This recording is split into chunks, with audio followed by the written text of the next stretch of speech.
Welcome to the Dark Mind Podcast.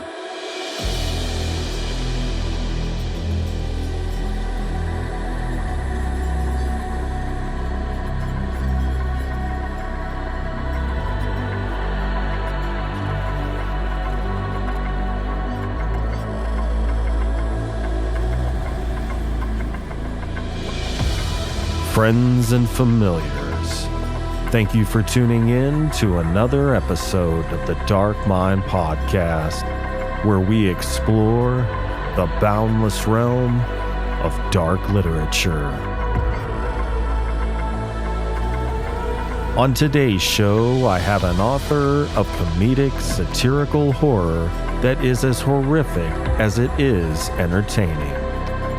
She's joining me today to discuss the prequel to the first book of her Creeperslandia series, entitled Pumpkin Man 2. So without further ado, join me as we delve into the dark insight of Penny Moonz.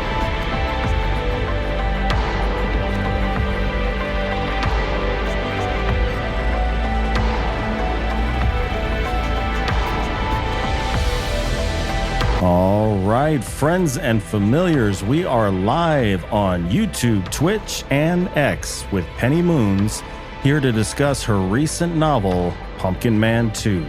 Penny, welcome to the show. Hi, it's so cool to be here. Absolutely cool to have you here.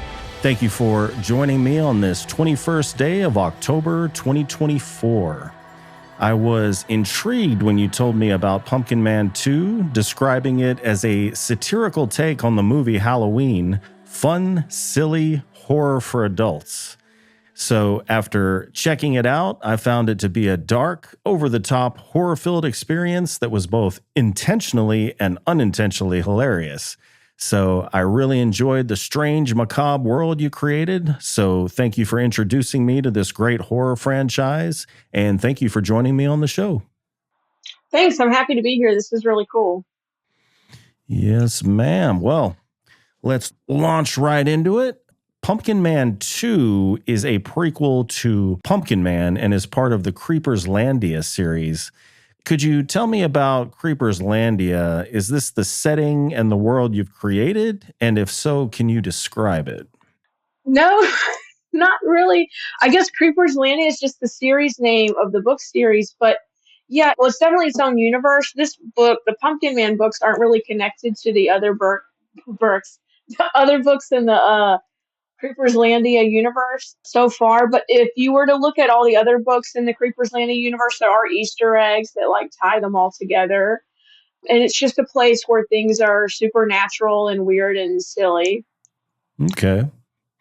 So not necessarily a kind of an atmosphere or a setting, because just going by Pumpkin Man 2, there's this real, I don't know, it's kind of hard to describe. Yeah, a lot of the books in the Creeperslandia series are based in Houston because I love Houston so much. This isn't. This really is in the Northeast. And honestly, I don't know anything about the Northeast, but I love that book. I love that movie Halloween.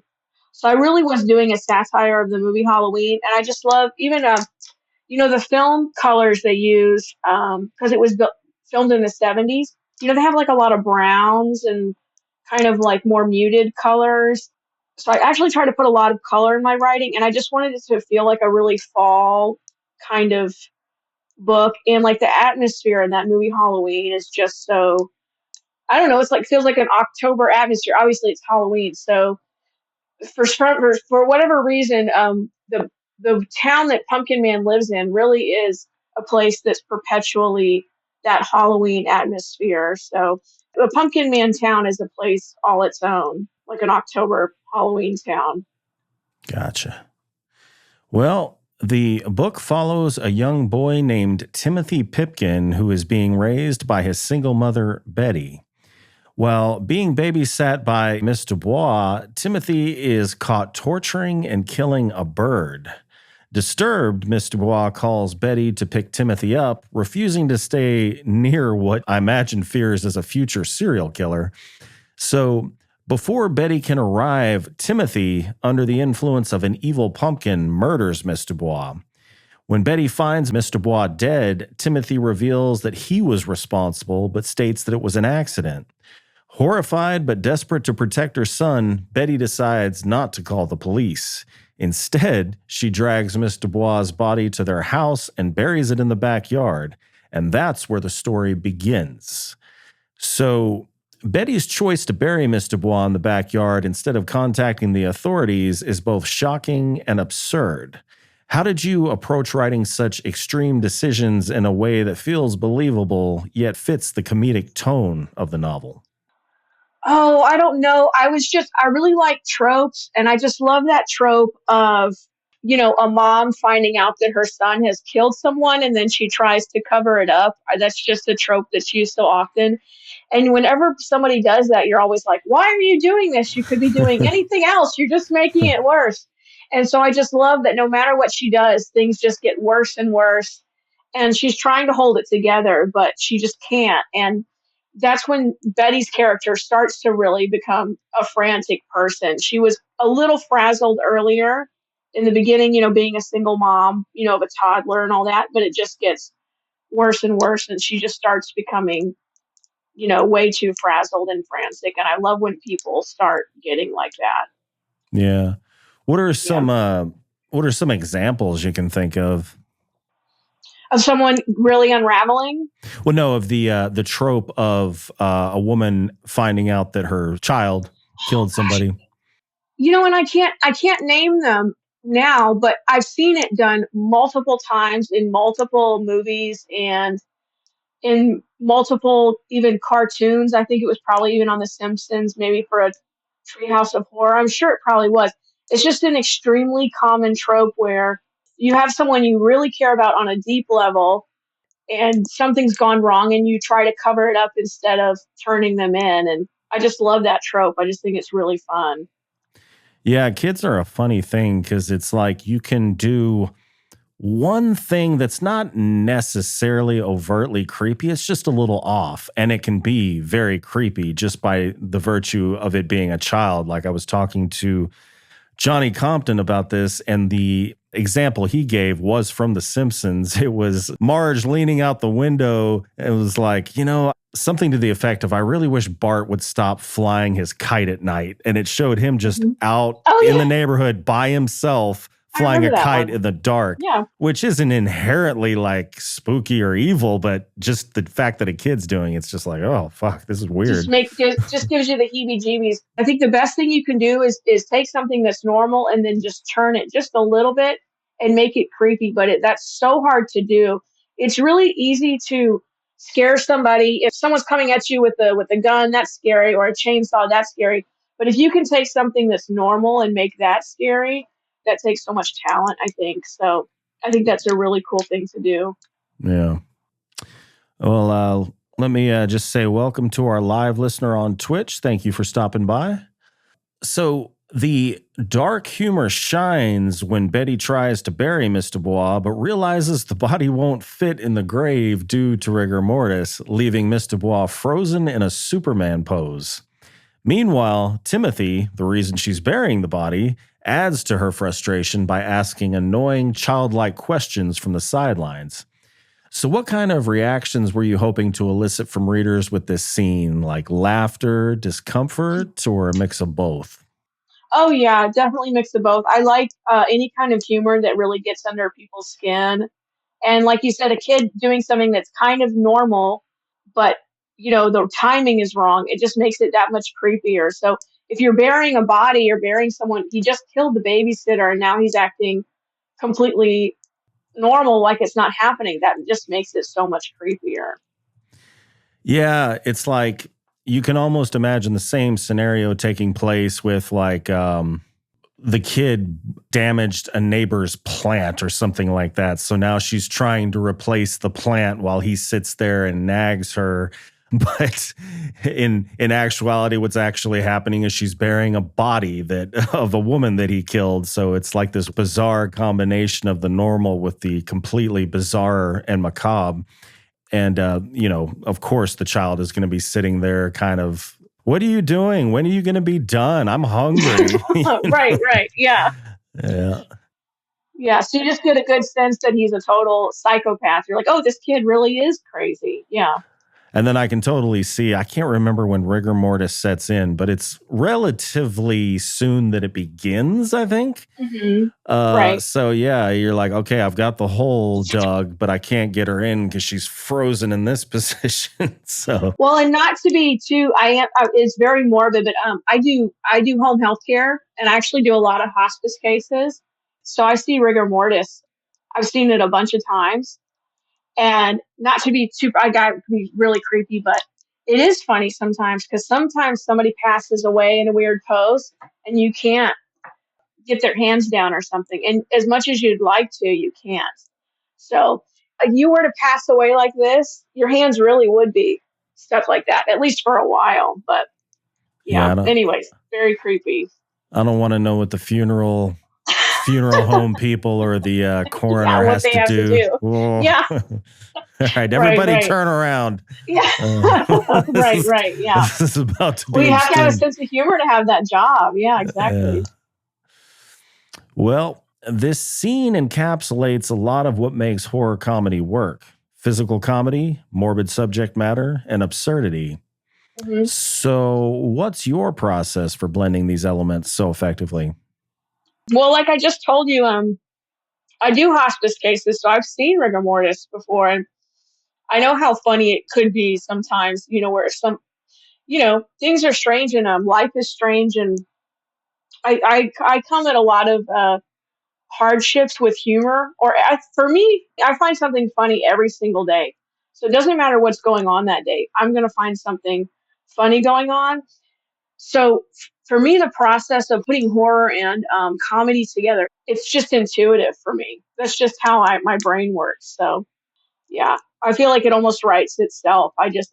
That's what I think is funny. I think dark stuff is funny, and I like dark humored stuff. Like I like dark humored movies and stuff like that. That's what I like.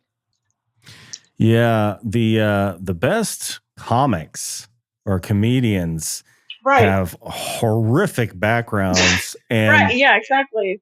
and I don't know if you've ever noticed, but when one of them dies within their comic community, that's how they deal with it. I remember watching a roast of somebody, and that comedian, I think his name was Greg Giraldo, had just died.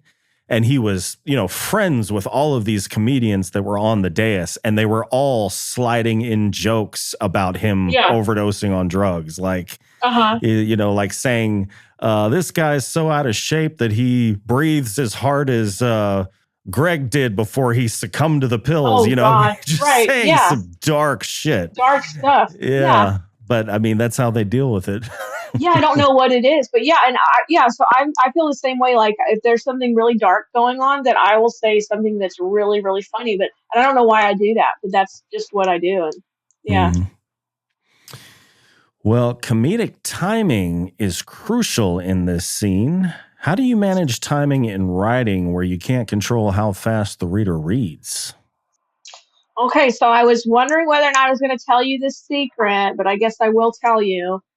I've figured it out because I do have that where in a scene I'm like, I don't want them to read the scene too fast or too slow, or I need to control the pacing. So what I do actually is a perfect example is if you have an action scene, action happens fast, right? So you want to write a short sentence, shorter words, maybe only 3 sentences or 2 sentences. Or I use a really short sentence if something happens really fast. But if you have something where you want something drawn out and you want it to take forever, you could write longer words. And then it takes them longer to read the sentence. And I think that matters because, you're right, with the pacing of a story, you want it to feel real to the reader, like it's really happening. So the timing does matter. But that's how I do it. I just write shorter sentences or maybe longer sentences, or I might use longer words or describe something for longer. And that helps with the pace, at least for me when I read. So you're, in a sense, making the street longer by extending the length of the That's right. sentence. Okay. Yes. Gotcha. Yeah, exactly. Yeah. All right. Okay, I have to tell you a side story. This has nothing to do with anything, but I'm a rambler. I have to tell you something funny. Okay. So you're from Houston, right? Or you said you lived in Houston. Uh-huh. Do you know the Hobby Airport? Uh-huh. Okay, so people were complaining that they were getting off the plane and then it was taking them too long to get their bags at the baggage handling area, right? The conveyor belt.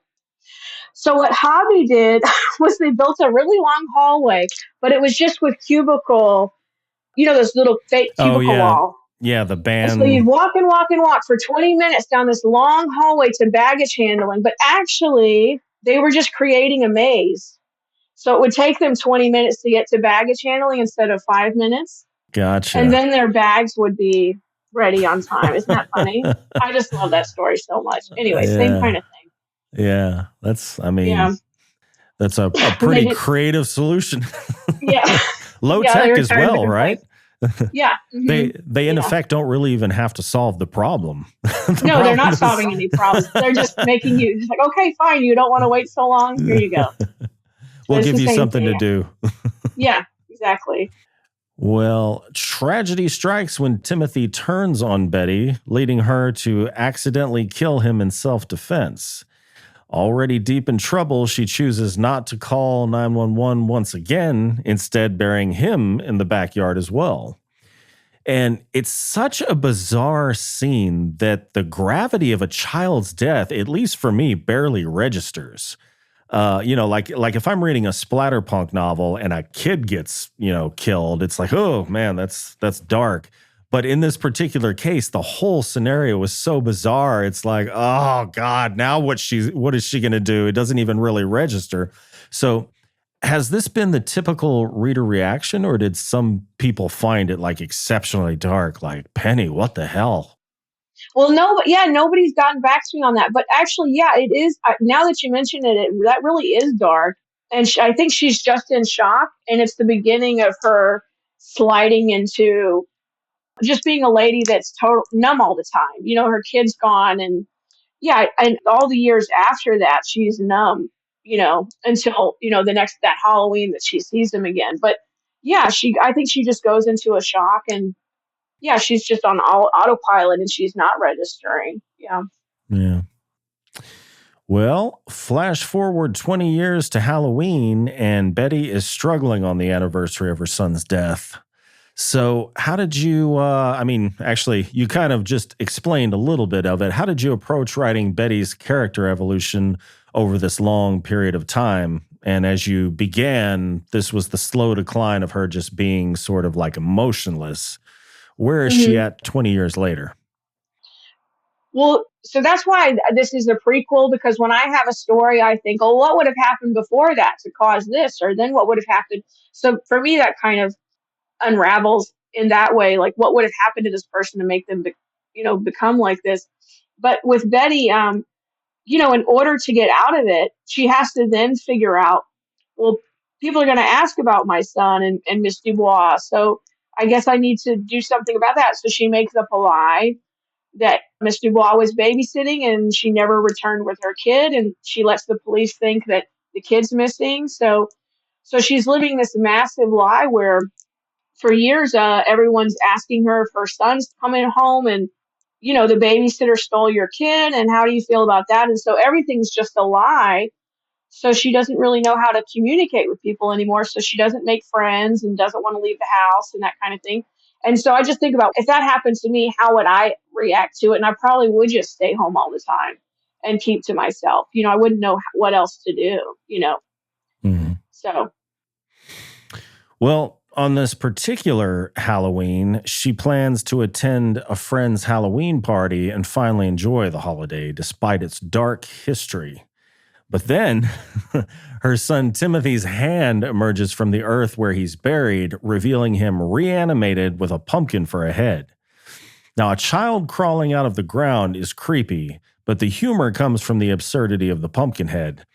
And this scene is especially funny when Betty, on the phone with her friend Sylvia, tries to lie and play off what she's really so upset about. It's almost kind of like another form of the funny, somewhat normal scene of a child bothering mom while she's doing some sort of physical labor, and it's actually this macabre, dark thing. Well, Sylvia is just like, oh, sweetheart, I know things are bad, but you'll come over tonight and everything will be fine. And of course, the main reason for her being upset is there's her child with a pumpkin head has just reemerged from the dirt and is running around, running amok. So can you share how you wrote the dialogue between Betty and Sylvia to maximize the comedic misunderstanding while keeping the horror element present?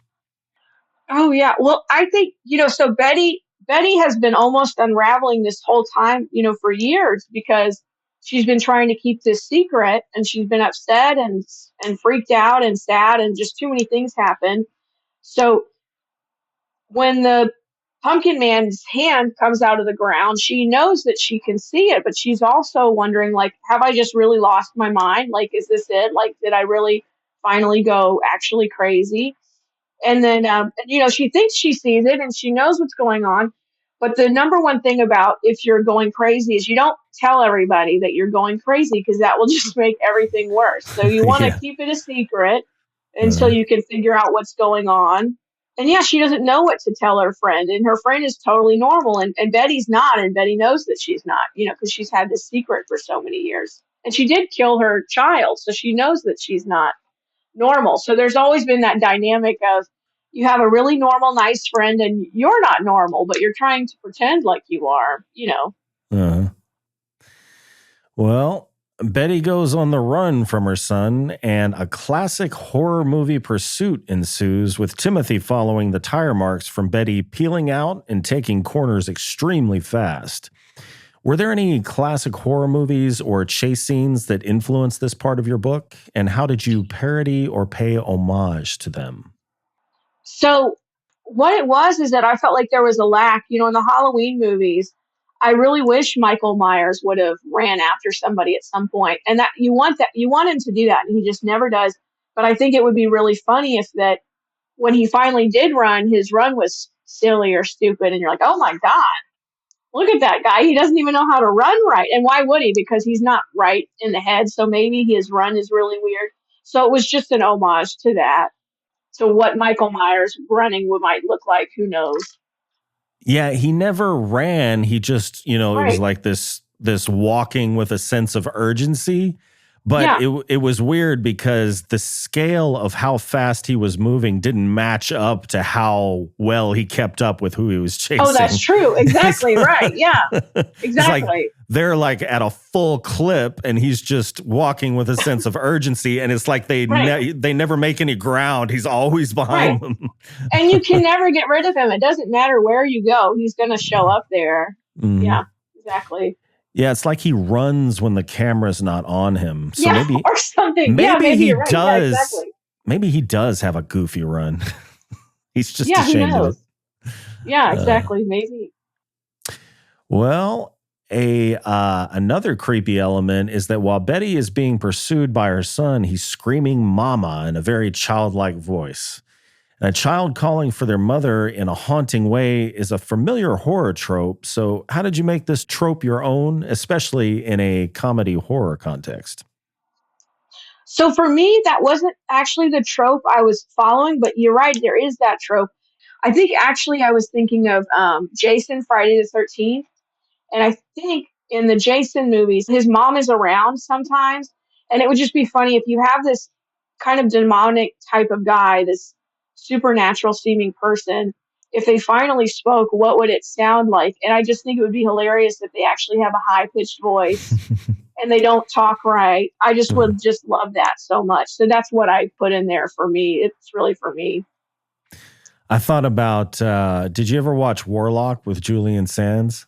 Oh, I love that movie. Yeah. When he's birthed, he's like, give your son a kiss or something. And when she says, fuck you, he just starts crying like a little baby. Yeah, that movie was a lot of fun. I saw it a bunch of years ago, and yeah, it was really great. He just died recently, didn't he? He did. I think he was going hiking. I think he died on a hike or something. Yeah, I remember that now. That was a couple of years ago. Yeah, it's unfortunate. Yeah, it was. He was a cool guy. Well, In one scene, Penny runs into a library for cover, and the librarian is shushing everyone, oblivious to the danger of the pumpkin man. She's more concerned about the noise than the threat. So, as a character, she's pretty unlikable. Was it your intent for the audience to almost enjoy her getting killed, and have any readers mentioned feeling that way? Yeah, no, definitely. I love having at least one character that you really want to see get, uh, done away with in a fun, twisted way. But I actually do love librarians, and I think that they're really, really cool. My mom was a librarian, actually, so I spent a lot of time in the library. And to me, actually, librarians are really sturdy, actually strong people. But this librarian wasn't helpful. She was a mean lady. Usually, they're really nice. But yeah, I was just happy to have a character that you really want to see something bad happen to them because they're just so, annoying and ridiculous. But the fact that she wasn't freaked out by him to me actually speaks true to librarians because they don't deal with that kind of stuff, but I think that they could. If some guy like that was in their library, they would be like, oh, who gives a crap about this guy? This is my library. So, Yeah. I think they would be able to handle it. Yes, indeed. Well, it was a great book. Listeners at home, buy it, read it, and review it. So I was curious to know, if your novel were to be adapted into a film or series, who would you envision directing it to capture the right tone? There's this one director I really like. He has this movie, I think it's called Dead Enders, and he did an independent film last year, and it was so good. I think it's called Dead Enders, and his name is, I want to say, Fidel Ruiz Healy. I follow him on Instagram. Anyways, he's great. He just does bright colors and everything's really gory and stuff. And he would be a perfect match for me, but I can't get a hold of him. But I would just love if he would do like Wally's Revenge or something. But I love, Guillermo del Toro. I mean, he's wonderful, um, and I love Jordan Peele, and all of his movies are great. Is Dead Enders a series? You said a movie. No, it's just a short film. Well, it's not even a movie; it's a short film. It's like a 10-minute long film, and it was in a film festival I saw last year. Oh, okay. But he's just so good. His colors are great, and he does horror, and it's really, really good. I hope he makes something. That's it. Yeah, I mean, and I went to go see the film with a friend, and she was like, "Oh my God, that's exactly the kind of stuff you do, like the colors and the shots and stuff." She's like, "I totally see this being one of your books." And I was like, "I know." So I was so excited, but don't the colors look good? Yeah, he's doing that kind of teal and yellow cinema. What do you call that? Cinema. Yeah. He's just so talented, and I love all the shots, and I just can't get enough of it. That's nice. Yeah. And he's got to make something else because he's so talented. But anywho, and you were saying you were trying to get a hold of him. Why? Yeah, I'm trying to get a hold of him. I sent an email through one of the people from the festivals to send to him, and then I messaged him on Instagram, but I don't think he read it. But I'm sure he's getting hit up a lot. I'm sure a lot of people are trying to bother him about stuff like that. But I think we're a perfect match because we like the same stuff. So. But didn't you say you were trying to get him to work on something for you? Yeah, but yeah. Well, it's like if you write, it's so funny because now that I write books, I feel like I can just talk to everybody, which is not true. But so yeah, I mean, wrote him a message or something, but I don't think he ever read it. But if I could write him a letter or talk to him, I would say, hey, would you look at Wally's Revenge for me and to see if you were interested in doing it? You're talking about adapting your work on the screen. Yeah. Oh, okay. Yeah. I got you now. I was like, well, yeah. Okay. I'm sorry. Got you. Anyways. But yeah, anyways. But he's great, yeah. Cool. Well, on a scale of 1 to 10, what level of violence did you aim for in this book, and perhaps any book that you write, and why? I mean, I would like to hit a 10 on the scale of 1 to 10 a couple of times in a book. Now, be aware. I'm using like depraved splatterpunk as a 10. Yeah, exactly. But I don't like dark horror, like where it's too, for me, like I guess emotionally dark, because then I feel like it's not fun anymore. So there's some movies I watch, I'm like, oh, I just don't like this anymore because it's just so, it's not like soul crushing. yeah, I'm not into that. So I don't want to get there, but I like stuff where you go, oh wow, that was so disgusting, but in a funny way, where you're like, oh my gosh, that's ridiculous. That's where I'm always aiming for. Yeah, when I'm writing. So Gotcha. Well, you mentioned that the story is a satirical take on the movie Halloween, and you kind of talked about some elements of that earlier. Does your book satirize any particular aspects of society or horror tropes? And how do you weave that satire into the narrative? no, I don't think so. I actually, so I try to write stuff that's not very deep, on purpose. I have really deep thoughts about society and stuff, but for me, the stuff I'm trying to write is escapism. Like I love Stephen King, but I don't want to write anything like Stephen King where the deep psychological processes of a character where you're like, I know why they're scared of clowns because this happened to them years ago. Whatever. I don't like to do stuff like that. I just like for it to be very flat, a flash in the pan, just escapism, just cheesy horror. So yeah, there's no undertone, hidden meaning in my work. Yeah. So, I mean, it sounds like the way somebody with a really, troubled background, maybe a bad childhood uses comedy to uses therapy or to deal with that. You kind of like taking those two separate elements, and it's almost as if you take a story, which is the troubled background, and add comedy to it. Yeah. Yeah. Yeah, I mean, I can tell by looking at your website, which we'll show a little bit later. Oh, cool, great. That I mean, just the graphics and the look of the stories, that you're all about escapism and fun, which is Yeah, cool. definitely. Yeah. And I have really deep, not say I'm so deep, I'm not so deep, but I mean, I have deep thoughts. I think about like big problems all the time. Not my problems, but the world's problems with society and all that. And so that's the last thing I want to read when I'm trying to escape all that stuff. Yeah. Mhm. Well, in a story filled with grim events, how do you decide where to insert comic relief? Is there a formula you follow? Oh yeah, well, and I think I really like art. So as you can tell by my book covers and stuff, I feel like the book is actually kind of like a canvas. And so if I look at the whole story and then I feel like some part is too dark or some part is too slow or there's a need for comic relief somewhere, I'll put it there. So yeah, if maybe something's too dark or maybe there's too much gore, I'll like so there's a library scene where some guy's getting cornered in the library between the shelves with the Pumpkin Man, and there's a part to me that's right before he gets murdered. They kind of do something kind of silly, and I put that there on purpose because I feel like the comic relief for me is needed right before he gets murdered in a terrible way. Yeah. Okay. Yeah. Well, what types of movies, television, and books did you watch and read as a child, and what influenced your work the most, besides Halloween? Oh yeah, of course, yeah. Well, when I was a kid, I watched a lot of rated R movies, and my parents let me watch all that stuff. So I watched a lot of Nightmare on Elm Street when I was a kid, and I love Predator and I love Gremlins.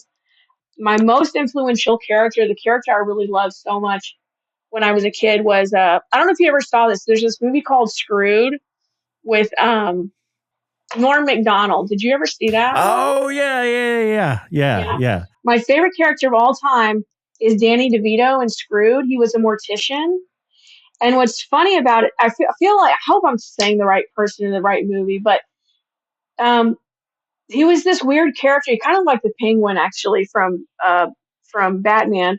But he had stringy hair and a comb over, and he would eat sandwiches while he was, I guess, embalming people. Just a really gross guy. Yeah. Yeah. And I just love that character so much. And what's interesting about him is when I was a kid, I was just in love with that character so much. So if you can imagine a child that loves and identifies with that character, my sister and I were always we were kind of weird little kids, and we just liked weirding people out, and we just had a weird sense of humor. So that character, just being a seedy, weird, gross, silly guy, is like something I've always gravitated towards. Yeah, talk about another person that I was sad to see go was Norm Macdonald. No kidding, I know. Oh God, I could He was literally so awesome. fall out of my seat listening to his old stand-up. Me too. Yeah, I love him. I think he's wonderful. Yeah. And he's so dark, you know, Oh yeah. Yeah. super dark. What was Screwed the same movie? I feel like it wasn't. Was it Dirty Work where he kept saying note to self? See, that's a good question. I feel like there's two movies I'm getting confused about, so I'm surprised Danny DeVito was on Screwed. Yeah, I do remember Notes to Self. Okay, and I do remember that movie. Yeah, I don't know. I just love that stuff, and but liking that stuff as a kid is really strange. Like having that sense of humor as a child is really weird. So, and I don't know if maybe it was because it was the '90s or the early 2000s. Maybe a lot of people were in that headspace or something. But I just gravitate towards that kind of stuff. You know, that kind of dark humor. So Yeah. Well, kind of the reverse of what we talked about earlier. Dark humor can be tricky in more ways than one. What boundaries do you set for yourself to ensure the comedy doesn't undermine the horror? oh, that's a good question. I don't know. You know, people are really, really scary when they're malicious and funny.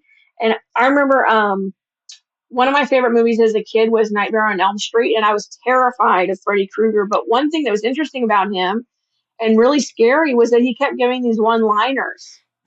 You know, so he would show up and he's about to kill you, but right before he kills you, he gives you one liner, and you don't know what to feel. It's really discombobulating, and I feel like there is almost no line, and the fact that there's somebody there being funny while you're about to get, you know, murdered. It's just, I think that actually is really scary. It makes it even scarier somehow.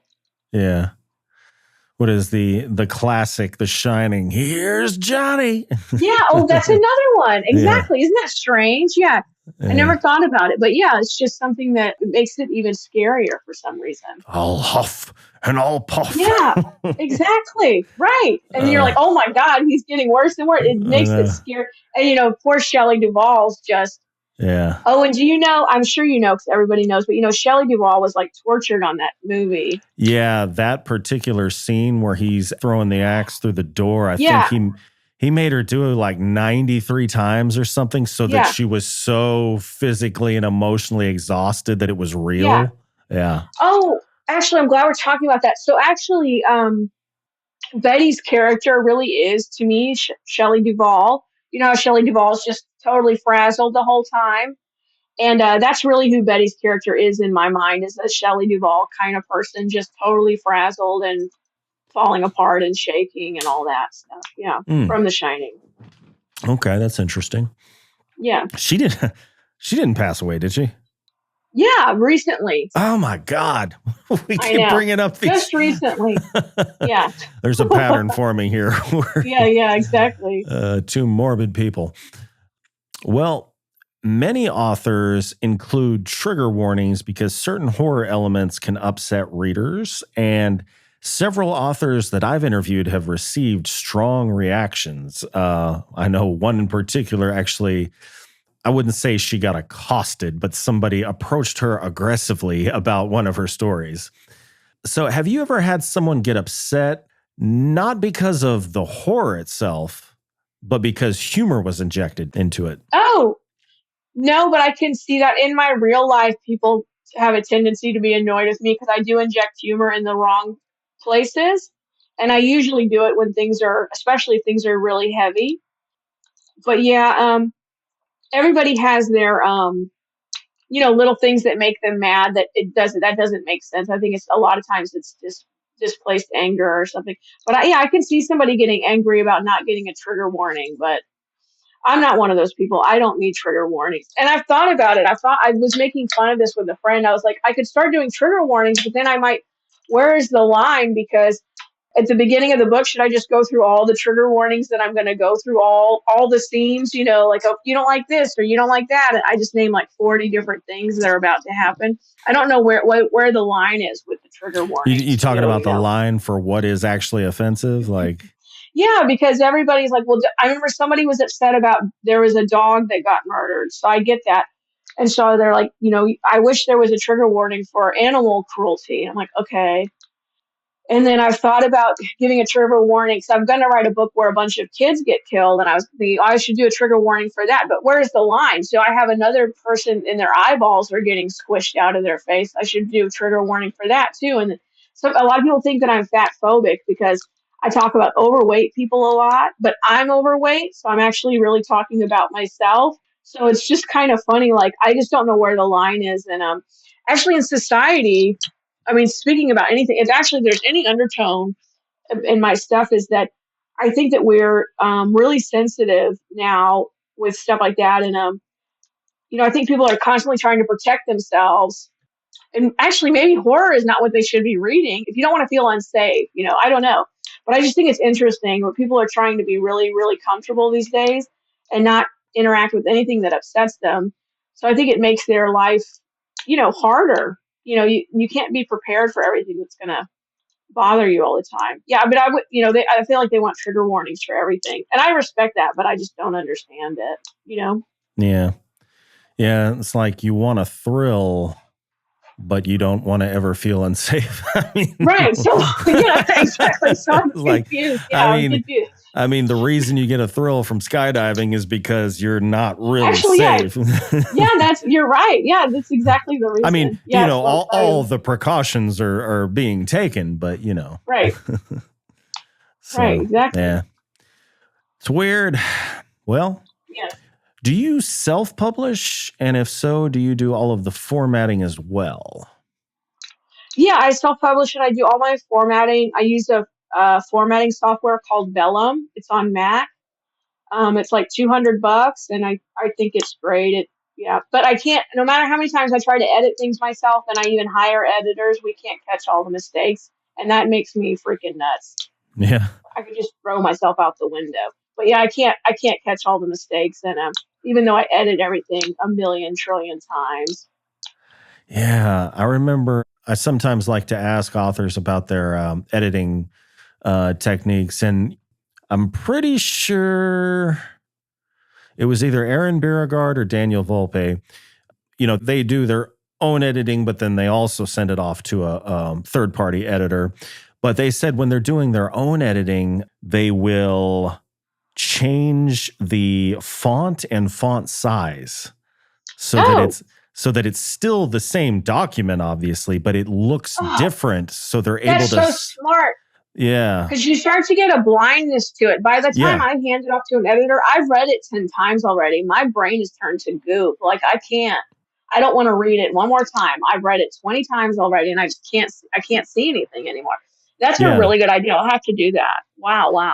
Yeah, it's like your mind is so in tune with every detail and exactly what happens. You literally know all the lines. You could read it. You could recite the book by memory. It's exhausting. That's so funny. So you're just glossing over words, whether they're spelled right or not, Right, yeah. So, yeah, exactly. That's a good idea. I'll do that. Well, do you use beta readers? Yes and no. I don't do beta readers. I do the advanced reader copy readers. I actually try to give out as much as my stuff for free as possible. But I think the point of a beta reader, I would like to use a beta reader. I do have one beta reader. She's so nice that she'll check my editing for me. But I don't care about people's opinions about, you should change this character or change this scene, because before I started writing, right before I think maybe my first book, I passed it out to 5 friends, and I wanted to prove a point. I already knew this was going to be the case, but I turned out to be right. So if you give your book out to 20 people or whatever, you're going to have everybody saying that they like and hate different things. And so someone will hate a scene and another person will love it. And so at the end of the day, you should just write whatever the hell you want to write, because you can't please everybody and there's no point, and it's your book anyways, and you should just write to yourself anyways. Yeah, I can't remember. It was somebody I recently interviewed was talking about that, giving advice to people when it came to beta readers, there are some people that try to take every piece of advice that every single one of them gives. Yeah. To the point where I forget how they described it. It just turns out being this. There's just no point, Yeah. You lose your voice in the story, I You'll imagine. lose your voice. And the other thing is someone loves this scene and then the other person hates it. And then all the other scenes, someone loves it and hates it. So it like actually all cancels everything out, I feel like. Yeah. You should just write to yourself. And you matter too. Your opinion matters too, Yeah. Yeah, I think they were just saying that there was a way to do it without listening to everybody, but I forget what the criteria was that they were like, this is how you know. I have had somebody tell me though that, that doesn't make sense because of this scene is before that scene and this person just that it doesn't make sense. Like, how did they get to the grocery store so fast? And I'll be like, oh my gosh, you're so right. How did they get to the grocery store so fast? Something like that. And then I just let it go. It's like, you know what? I'm writing B-movie books. So it'll just be one of those B-movie flukes where that part doesn't make any sense. And I just have to let it go. It's just like a blooper in a B-movie at that point. Like, okay, fine. That's what it will be. Exactly. Wait, have you ever seen that movie, The Room? With what's his face? Oh, hi, Mark. Yeah, that guy. Yeah, I think so. I mean, I've never actually seen it. Danny Wiseau. Oh, yes. You haven't? You have to see it. I've heard about it so much. I felt like I've seen it. But yeah, one of these days I'm going to sit down and watch it. You'll love it. Yeah, but he was telling me that there's like a fist fight with no context at all. It just happens and it's not related to anything. Yeah, and I love stuff like that. And people get annoyed with me because they'll say in the book that there are characters that there's no reason for them to exist. They just show up and walk away. And I like that because, especially at First Slasher Witch at the Waterpark, they're like, there's all these characters that you mention and you never see again. And I'm like, yeah, when you go to a water park, you don't know who these freaking people are. You just see somebody and then they're gone and you never see them again. And for me, that's real life. And so I think that needs to be in books more, where you meet a person, you have a weird conversation at a bus stop, and then they're gone forever. Like, there's no context, but your life is like that. There's so much in your life where you're like, I don't know what the hell that was. And that's real life. Do you know what I mean? So I would love that, for a book to have just a random fist fight. And you're like, what the hell was that? I love that kind of stuff. Well, how many books are in the Creeperslandia series? And is there a common thread that binds them? You mentioned Easter eggs. Yeah. So I try to put a couple Easter egg in each book, and they are all connected, but Pumpkin Man's not connected to anything yet. And they're all in Houston, the Creeperslandia books. So a lot of the locations are real and they're places that I like to go. So there's a part in Dummy where this lady hits a fire hydrant on the corner of two streets in the neighborhood, an intersection in the neighborhood. And that's a real fire hydrant that really exists there. So I would say the Houston is what ties it all together, is that city, because I live here and I love this city. So, gotcha. And you said there's how many books in the series? 5 okay. books. So 5. So how many books total have you written? 6. So Slasher Witch is not in the Creeperslandia series, and for some reason I just felt like it just wasn't part of the series. I just felt like it wasn't, so it's not. And I'll be writing a lot of books that aren't in the Creeperslandia series. But for some reason, if I just feel like, that should be in this series, then it will be, and otherwise it's not in the series. Yeah. Well, which book are you the most proud of, and why? Okay, probably Dummy, and I feel bad for saying this, but it's because I don't like dummy trope stories. I understand the trope, but dummy? Yeah, and it's probably just because I don't like ventriloquist. That's probably what it is. I don't like those dolls. They freak me out. That's a good thing. And so yeah. And so I remember, actually, I'll tell you the story. When I was a kid, I had a best friend, and she had a bunch of those porcelain dolls, and she had a massive collection of them. And so we went to sleep in her bedroom, and when she woke up the next morning, they were all facing the wall. Because I got up in the middle of the night and I turned them all to face the wall. I didn't want them looking at me while I was trying to sleep. She had about 20 of them. And anywho, I don't like that trope, probably because I don't like dummies. And my sister also doesn't like that trope, and she hasn't read Dummy yet. So I wanted to write a dummy trope book that I would really enjoy.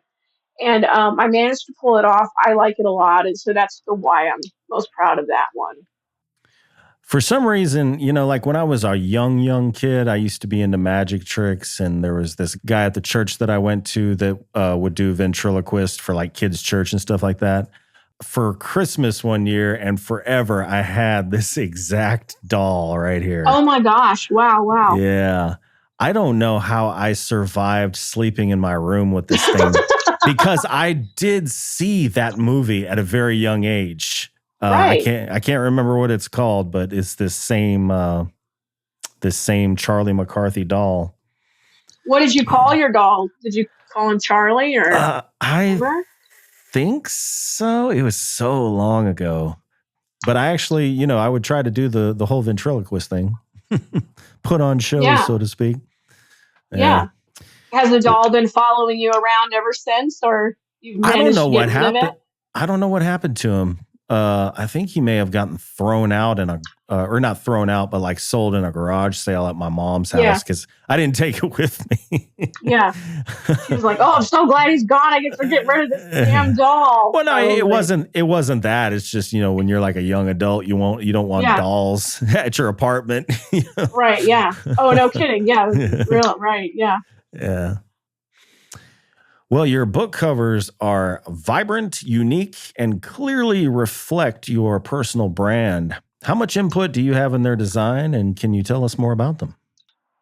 Well, so I'm not a good illustrator. I wish I was, but so like Wally's Christmas Revenge and Dummy, some of those are made by an illustrator named Kit St. John's. And I contacted her on Instagram because I love art, so I was already following her art already, and asked if she'd be interested in doing a book cover for me, and she said yes. So I sent a sketch to her, and then she started doing it. And so when you do that, like with someone that you're getting an illustrator to make you a book cover, I'll send them a sketch, and then they send me a sketch back and forth, and we keep going back and forth, and I'll say, no, make the hair red, or I need the comb over like this, or this and that. So everything that you see is something I've sketched already. So it's kind of my idea, but I mean, it is my idea, but I didn't do it, because I'm not that talented.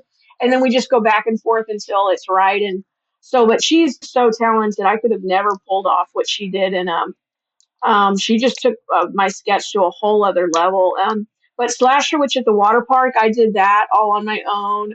So I do like stuff like color placement, and I do like, I have made a bunch of book covers for books that aren't out yet, but I just love making book covers and stuff like that. And then the virus is made by an illustrator called Creeps and Babes. And I'll probably try to get a hold of him again to do something else. But yeah, so I'll hire an illustrator and give them a sketch, and then we just go back and forth. Gotcha. Well, let's take a look at this beast of a website you have. Speaking of the vibrant colors as well as the book covers, like bam, there we go. Yeah, bam, loud. Yeah.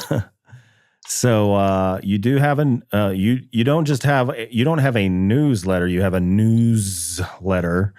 Yeah, newsletter. With a Z. Exactly. Yeah. So what do you get? Tell us about your newsletter. Oh, well, pictures it's like of comb overs. No, it's a play. Yeah, pictures of comb over. Well, Dummy had a comb over. I had to get that comb over right, and then I liked the way he was slunched over, so I really wanted that. But anyways, the newsletter is it's called Mixtape Magazine, mm-hmm.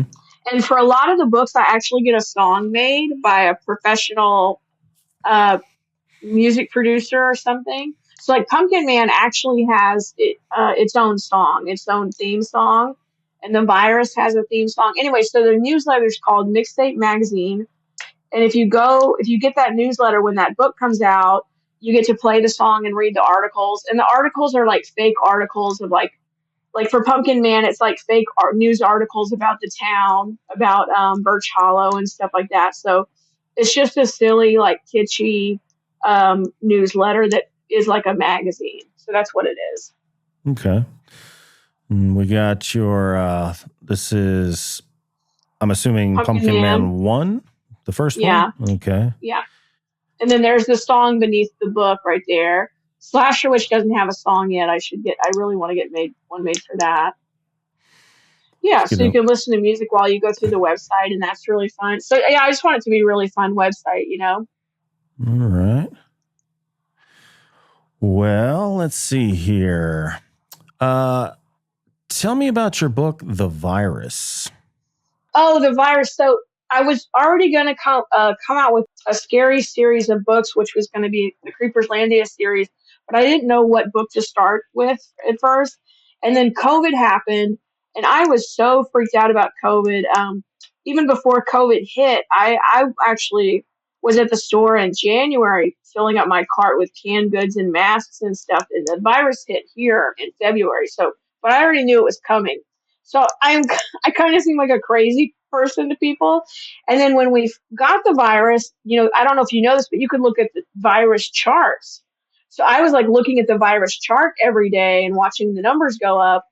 And so anyways, in the middle of it, after we had been on lockdown for a month or something already, I was like, oh, I should probably do something to relax. So, but I wrote The Virus as escapism. So escapism, again, for me, because I really needed it. And I was like, you know what, let me write a book about COVID, but let me make it not really about COVID. So the book, The Virus, is actually about COVID, but it would be as if COVID was a different kind of disease and weird things happened. So it's a supernatural, I think it's a dark comedy, but it's actually something I wrote for myself during COVID. And what was really cool about it too is when I wrote it, there was no vaccine yet. So it was a lot scarier. The situation was a lot scarier at the time. So, but yeah, that's why I wrote it. It was for myself to try to relax. Okay. Tell me about, and this is a killer name, Slasher Witch at the Waterpark. Oh, thank you. Well, actually, I was talking to a person on TikTok a bunch of years ago, and they were saying that they had a really good idea of a story for a serial killer at a theme park. And I said, oh, that's a great idea. Could I write a story about that? Would you mind? And they're like, yeah, of course. I said, okay, cool. So then I was thinking for a week, I was like, a serial killer at a theme park or a killer at a theme park. What would I do? And I was calling my sisters, like, I can't figure this out. What would be a really interesting kind of a killer at a theme park? And so it just popped into my head all at once because I was thinking of a slasher at a theme park. And then I was like, oh, I could do a water park. And then I was like, oh, I could do a bog witch at a water park. So that's what it is. Anyways, that's how that came around. And but yeah, it was an interesting idea that I just got really excited about once I finally figured it out. But it was like a puzzle for me trying to figure out what would be a good killer at a theme park. Well, since you use your creativity for escapism and sounds like kind of a form of therapy, is there anything you avoid because you feel that it stifles your creativity? Oh, I think, too much drama. Some people are kind of negative and dramatic and annoying, and you can only take so much of that in your life. And I think for your well-being in your life, you should try not to be around that. But yeah, I can't think of anything else. I just think that being around people that are kind of too much drama, that will zap all of your energy, basically. Yeah. Yes, I've lost all patience for that in my old age. Yeah, exactly. Yeah, exactly. It's exhausting. Yes, exhausting. Well, you have a podcast called the Creepers Podcast. Can you tell us a little bit about that? Okay, so I love those paranormal call-in shows. And I think probably a year prior or 2 years prior to making that podcast, that's what I listened to. Those were the first podcasts I listened to. And that's still what I listen to. I love the paranormal call-in shows and the paranormal podcasts about all kinds of stuff like that. So I thought it would be really funny to do a satire on a paranormal call-in show. So it's a show where I'm the paranormal call-in show host, and then people call me and they tell me about their paranormal stories that are actively happening. Like maybe there's a ghost in the kitchen and it won't leave, something like that. I don't know. But it's a parody show. So it's actually a comedy, and yeah, it's not real, but it's really, really fun. So. And that's audio on Spotify, stuff like that? Yeah, it's on Spotify, iTunes, I think Okay. everywhere. Yeah. Cool.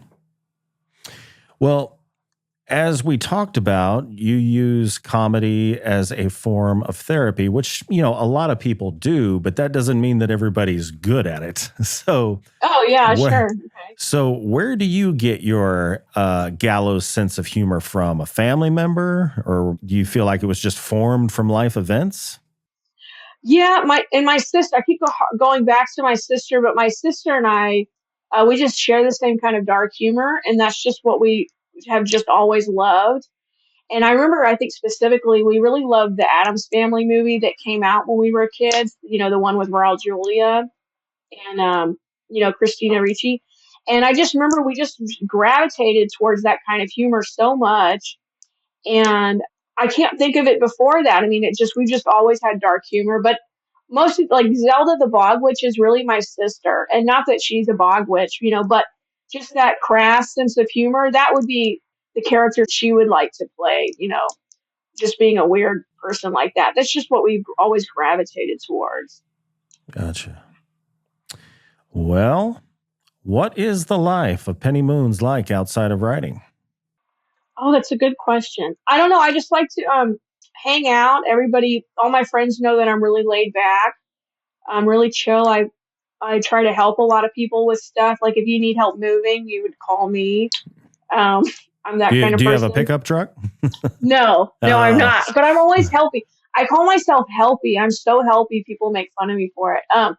But I'm just a really laid back, chill person, and I like to go to like dive restaurants. I like if I were to go to a bar, I would like a dive bar. I just like really low key stuff, and I love the Houston music scene. I go to a lot of metal shows, like black metal shows, and yeah, I know, just weird stuff.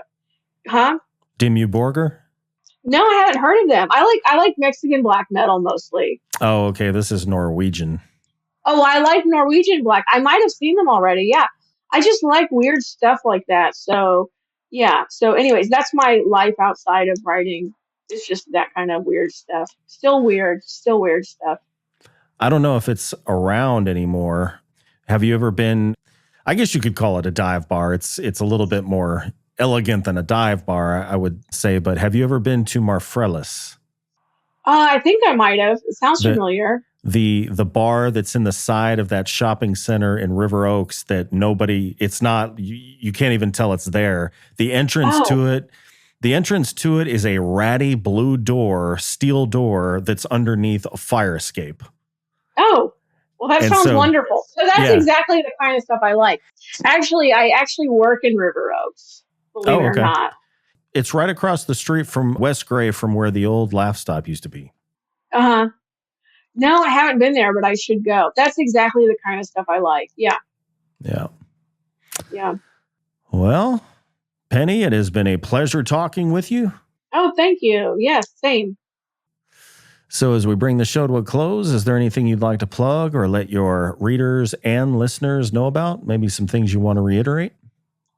Sure. No, just everybody check out Pumpkin Man 2. Pumpkin Man 2 is a prequel, so you don't need to read Pumpkin Man 1. Check those out. I think those are a lot of fun. Don't read my books if you don't like stupid humor. You'll hate it. That's all I write. It's a good time, folks. It's a good time. Yeah, it's just silly, fun stuff. It's not serious. So if you want an escape from, whatever's going on in the world, my books are really short, really fast reads, really fun, and that's the kind of stuff I like. So awesome. Well, do stick around for me when we disconnect or the live stream. I just want to give you some quick information. But listeners at home, both live and on demand, all links will be in the description. And Penny, thank you again for joining me. Awesome. Thanks. Bye. And thank you to everyone who tuned in. If you enjoyed today's episode, please be sure to like, share, and subscribe to my YouTube channel so that you can watch the episodes live. Be sure to tune in every Tuesday for a new episode featuring the best and brightest writers and filmmakers of dark literature and film. So until then, stay healthy, stay sane, And as always, thank you for listening. See you next time.